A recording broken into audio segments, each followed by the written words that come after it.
எல்லாருக்கும் வணக்கம். இன்னைக்கு நம்ம பார்க்க போகும் படம் தி வுமன் கிங். இந்த கதை ஆரம்பிக்கிறது 1990 ஆண்டுகள்ல வெஸ்ட் ஆப்பிரிக்காவில் ஆரம்பிக்கிறது. டஹோமி இந்த கிராமம் கஷ்டப்படும் போது கேசோ என்ற புதிய மன்னர் பதவி ஏற்கிறார். அவங்களோட எனிமி ஓயோ எம்பையர் மாஹி மக்களுடன் கூட்டு சேர்ந்து டஹோமி மக்களை பிடித்து யூரோப்பியனிடம் அடிமையாக விற்று விடுகிறார்கள். இதனால் கேசோ மன்னர் அவருடைய படை தளபதியான வுமன் சோல்ஜர் நானிஸ்கா, அவளோட படைப்பெயர் ஆகோஜிய, டஹோமி மக்களுக்கு பாதுகாப்பாக இருக்கிறார்கள். ஆகோஜிய படைகளுக்கும் மற்றும் ஓயோ இனத்திற்கும் தான் சண்டை. ஓப்பனிங் சீன்ல மாகி வில்லேஜ் காட்டுறாங்க. அந்த மக்கள் எல்லாம் நெருப்பு மூட்டி இருக்கும்போது காட்டுக்குள்ள இருந்து ஏதோ ஒரு சத்தம் வருது. அது என்னன்னு பார்க்கும்போது அகோஜி படையோடு தளபதியான நனிஷ்கா அங்க பயங்கரமா நிக்கிறாங்க. அவங்க மட்டும் இல்லாம அவங்க மொத்த கூட்டமும் அங்க கூட வந்திருக்கு. 2 குரூப்பும் சண்டை போட ஆரம்பிக்கிறாங்க. இதுல அகோரி படையில் உள்ள பெண் வீராங்கனைகள் ரொம்ப பயங்கரமா ஆண்களை போட்டு தாக்குறாங்க. கடைசியா அந்த கிராமத்தில் உள்ள ஆண்களை மட்டும் கொன்னுடுறாங்க. மாகி மக்கள் அவங்க பிடிச்சு வச்சிருந்த டேஹோமி பெண்களை காப்பாத்திட்டாங்க. நனிஷ்கா குதிரைகள் வந்து போற தளத்தை கண்டுபிடிச்சிட்டாங்க. குதிரையில ஓஹோ படைவரர்கள் தான் வருவாங்க. அவங்க மக்களை மட்டும் அழைச்சிட்டு போகாம அந்த மாகி பெண்களையும் சேர்த்து அவங்க கிராமத்துக்கே அழைச்சிட்டு போறாங்க. ஆகோஜியே படை பெண் வீராங்கனைகள் டஹோமி கிராமத்துல ஒரு பொண்ணை காட்டுகிறார்கள். அந்த பொண்ணுக்கு கல்யாணமாக போறதா. அப்போ அந்த பொண்ணோட ஃப்ரெண்ட் சொல்லுற அந்த பொண்ணு பார்க்கும்போது அவளுக்கு அதுல இன்ட்ரெஸ்ட் இல்லாத மாதிரி தெரியுது. அகோஜிய படை வீரர்கள் அங்க வர ஆரம்பிச்சிட அந்த கல்யாண பொண்ணு அகோஜிய ரொம்ப ஆர்வமா பாக்குற. அந்த பொண்ணு அப்படியே அவளோட வீட்டுக்கு போற. இவள் ஒரு அனாதைனால இந்த பொண்ண ஒரு வயசான பணக்காரனிடம் அவளை விற்க வேண்டும் என்று அவளுடைய தத்து அப்பா நினைக்கிறாரு. அது பிடிக்காத அந்த பொண்ணு அந்த வயதான பணக்காரனை அடித்து விடுகிறார்.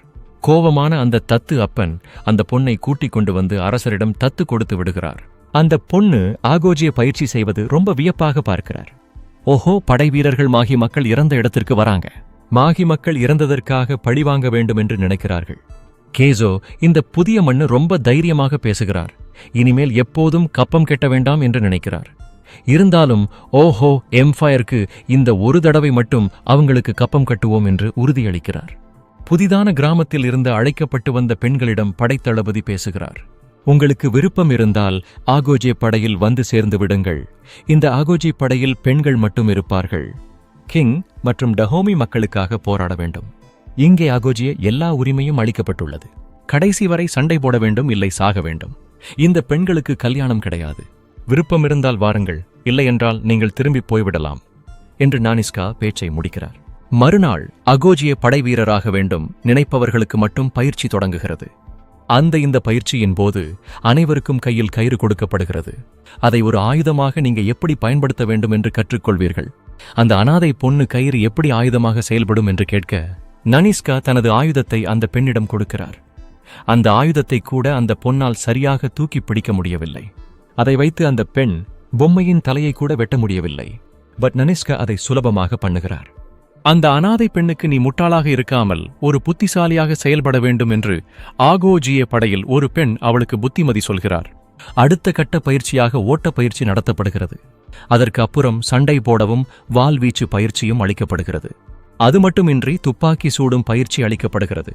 அகோஜிய படை பெண்ணில் ஒருவருக்கும் டஹோமி படைவீரர் ஆணின் ஒருவருக்கும் போட்டி வைக்கப்படுகிறது. இந்த போட்டி என்னவென்றால் இருவரும் நேருக்கு நேராக நின்று அவர்கள் இடையில் 2 புறமும் கூர்மையான கத்தியால் கீழே விழாதவாறு அவர்கள் இருவரும் தாங்கி அவர்களின் மார்பகத்தால் அழுத்திக் கொண்டிருக்கிறார்கள். இதில் யார் பின்னை செல்கிறார்களோ அவர்கள் தோல்வியடைந்து விடுவார். இதில் ஆகோஜிய பெண் வெற்றி அடைந்து விடுகிறார். அந்த பெண்ணின் முகத்தில் சிறிது அளவு கூட பயம் என்பது இல்லாமல் வெற்றியடைந்து விட்டார். நனிஸ்கா தூங்கும்போது பயங்கரமான கனவு வந்தால் பாதியில் எழுந்து விடுகிறாள். அவர்களின் தோழியிடம் இதை சொல்லும் பொழுது அவள் தோழி உனக்கு ஆபத்தான ஒன்று உனது கடந்த காலத்தில் இருந்து வரப்போகிறது என்று சொல்கிறாள். அந்த அனாதை பொண்ணு இரவு நேரத்தில் கூட தூங்காமல் பயிற்சி செய்து கொண்டிருப்பது நானிஸ்கா பார்த்து கொண்டிருக்கிறாள். மறுநாள் ஓஹோ படைத்தளபதி டஹோமி கிராமத்திற்கு வந்து விடுகிறார். அவருக்கு இந்த கிராமத்திலிருந்து 40 ஆகோஜே படை வீரர்கள் அடிமையாக தேவைப்படுகிறது என்று சொல்கிறார்கள். கேசோ மன்னர் 20 என்னால் தர முடியும் என்று சொல்கிறார். நானிஸ்காக்கு கடந்த காலத்தில் நடந்த கொடுமைகளை யார் செய்தால் என்று அவளுக்கு ஞாபகம் வருகிறது. அதை செய்தது ஓஹோ படைத்தளபதிதான் என்று அவளுக்கு புரிகிறது. அடுத்த சீன்ல 2 நண்பர்கள் கடற்கரையில் வந்து இறங்குகிறார்கள். அவர்களில் ஒருவர் அழகாக அழகை பார்த்து ரசிக்கிறார்கள், மற்றொருவர் அடிமைகளை பார்க்கப் போகிறார்கள். அதே சமயத்தில் நனிஷாவும் 20 பெண்களையும் கப்பத்தையும் எடுத்துக்கொண்டு வந்துள்ளார். அதை ஓஹோ தளபதி முன்னாள் வந்தார். அந்த படைத்தளபதி பெண்களைப் பற்றி இழிவாக பேசுகிறார். நனிஷ்கா அந்த கப்பத்தை உதைத்தார். அதற்குள் ஓஹோ படைவீரர்களின் தலை மட்டுமே இருந்தது. அதற்கப்புறம் ஆகோஜே படைப்பெண்கள் பின்வாங்கி விடுகிறார்கள். ஆனால் நானிஸ்கா அந்த படை தளபதியுடன் சண்டை போட ஆரம்பிக்கிறார். அதை பார்த்த அந்த அனாதை பெண் நானிஸ்காக்கு உதவி செய்ய வந்து விடுகிறார். அதற்கு அப்புறம் இருவரும் சேர்ந்து தப்பி செல்கிறார்கள். இருந்தாலும் நானிஸ்கா அந்த பெண்ணின் மீதும் கோபம், ஏனென்றால் அவள் தப்பிச் செல்லாமல் உதவி செய்ய வந்தால் நீ மாட்டிக்கொள்வாய் என்று. அந்த ஆங்கிலேய நண்பர்கள் இருவரும் டாஹோமி கிராமத்தை பார்க்க வேண்டும் என்று செல்கிறார்கள். அவ்வப்போது அதில் மாலிக் என்பவர் அந்த அனாதை பெண்ணுடன் பேசியதால் இருவரும் ஒரு புரிதல் வருகிறது. அந்த 2 ஆங்கிலேயர்களும் டேஹோமி கிராமத்துக்கு வந்து அதே நேரமும் அந்த பயிற்சி செய்கிற படை வீராங்கனைகளுக்கும் கடைசி தேர்வு அன்றே நடைபெறுகிறது அவர்கள் முன்னால். தேர்வின் போது முட்கள் உள்ளே சென்று வர வேண்டும். அதனால் அவர்கள் தோள்கள் முழுவதும் முட்களால் குற்றியுள்ளது. அந்த அனாதை பெண் நன்றாக திறமையை காட்டி முன்னால் வந்து முதல் பரிசு வென்றார். இருந்தாலும் அந்த பெண் அவளுடைய தோழிக்கும் உதவி செய்து அவளுக்காக காயமும் பட்டுள்ளார். இதனால் மன்னர் அவரே அதிகமாக பாராட்டினார். அந்த அனாதை பெண்ணுக்கு வைத்தியம் பார்க்கும் பொழுது தளபதி அந்த பெண்ணின் ஷோல்டர் பின்னால் உள்ள வீக்கத்தை பார்த்து மிகவும் உடைந்து போய் சென்று விட்டார். நானிஸ்காவும் அவள் தோழியும் பேசிக்கொள்கிறார்கள். படைத்தளபதி கேட்கிறாள், என்னுடைய குழந்தையை எங்கே விட்டாய் என்று. படைத்தளபதி, அவள் என்னுடைய குழந்தையாக இருக்கலாம் என்று யோசிக்கிறார். கேசோ மன்னர், நாங்கள் இனிமேல் அடிமைகளை விற்க மாட்டோம் என்று ஆங்கிலேயரிடம் உறுதியாக சொல்லிவிட்டார். இப்பொழுது நபி அந்த ஆங்கிலேயரின் ஒருவருடன் பேசுவதற்கு தனியாக செல்கிறார். இந்த மாலிக் என்ற ஆங்கிலேயன் மிகவும் நல்லவனாக தெரிகிறான். அவன் நாவிக்கு புதிதாக கத்தியையும் பரிசாக அளிக்கிறான். அது மட்டுமில்லாமல் ஓஹோ படை வீரர்கள் மட்டுமில்லாமல் மாஹி படை வரர்களும் சேர்ந்து டஹோமி கிராமத்தை தாக்க வருவதாக அந்த ஆங்கிலேயன் நாவி சொல்கிறான். அது அந்த பெண் தளபதியிடம் சொல்கிறாள், உனக்கு இந்த தகவலை யார் சொன்னார் என்று எனக்கு தெரியும். நீ யாரையும் நம்பக்கூடாது என்று அவனுக்கு புரிய வைக்கிறார். ஆனால் அதை அவள் ஏற்றுக்கொள்ள மறுக்கிறாள். நான் எதிரி நாட்டில் பணைய கைதியாக பிடிபட்டு விட்டேன். அதனால் என்னை மிகவும் கொடுமை செய்தார்கள். அங்கிருந்து வந்த பிறகு எனக்கு ஒரு குழந்தை பிறந்தது. என்னுடைய குழந்தைக்கு நான் ஒரு பல்லை அவளுடைய ஷோல்டர் பின்னால் வைத்து தச்சுவிட்டேன். அதுதான் உன் கையில் பின்னால் இருக்கிறது நானிஸ்கா. அந்த பல்லு இருப்பதை எடுத்தும் உறுதியாக அவளுக்கு காட்டிவிட்டாள். அடுத்த நாளில் படைத்தளபதி அவர்கள் வருகிற சரியான இடத்தை கண்டுபிடித்து கரையான்களாலான வெடிகுண்டுகளை தயார் செய்கிறார். அவர்களும் அதில் கரெக்டாக வந்து தங்கியிருக்கும் போது அந்த வெடிகுண்டுகளை வெடிக்க செய்கிறார்கள். இருவருக்கு இடையில் சண்டை ஆரம்பிக்கிறது. சண்டையில் அகோஜிய எதிரிகளை பலமாக தாக்குகிறார்கள். அதனால் ஆகோஜிய வெற்றியடைகிறார்கள். ஆனால் ஆகோஜிய படை பெண்களின் 4 பெண்களை கடத்தி செல்கிறார்கள். அதில் ஒரு பெண் படைத்தளபதியின் மகள் நபி.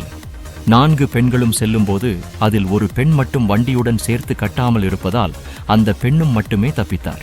நாவிக்கு ஈசோகியதான் அகோஜிய படைப்பெண்களில் மிகவும் நன்றாக பழக்கம் உள்ளவள். ஈசோகியே கை உடைந்த நிலையில் கூண்டில் நடைபெற்றிருக்கும் போது நவி அவளுக்கு ஆறுதல் சொல்கிறாள். உடைந்து எலும்பையும் சரி செய்கிறாள். அதே நேரத்தில் டாஹோமி கிராமத்தில் பெண் மன்னரை தேர்ந்தெடுப்பதற்காக மன்னர் நனிஸ்கா தேர்ந்தெடுக்கிறார். ஆனால் நனிஸ்கா அதை பற்றி யோசிக்காமல் தன் மகளை காப்பாற்ற அந்த செல்வதாக மன்னரிடம் கூறுகிறார். மன்னரோ அது தேவையற்றது, அங்கு நீ செல்லக்கூடாது என்று கட்டளையிடுகிறார்.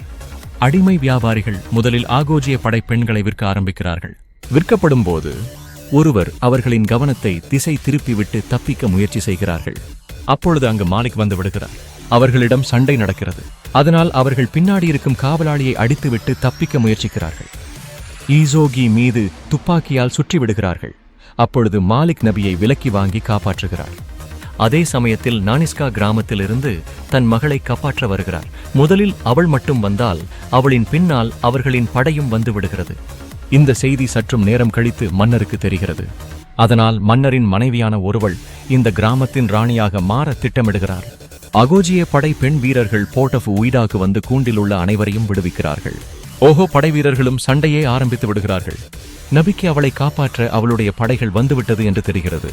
அதனால் அந்த படைகளுக்கு உதவி செய்ய அவளும் தயாராகிறார். மாலிக் அதுக்கு உதவி செய்ய மாலிக்கும் அவன் ஆங்கிலேய ஃப்ரெண்டும் சேர்ந்து கொண்டு கைதிகளை வைத்து கப்பலுக்கு செல்ல நினைக்கிறார்.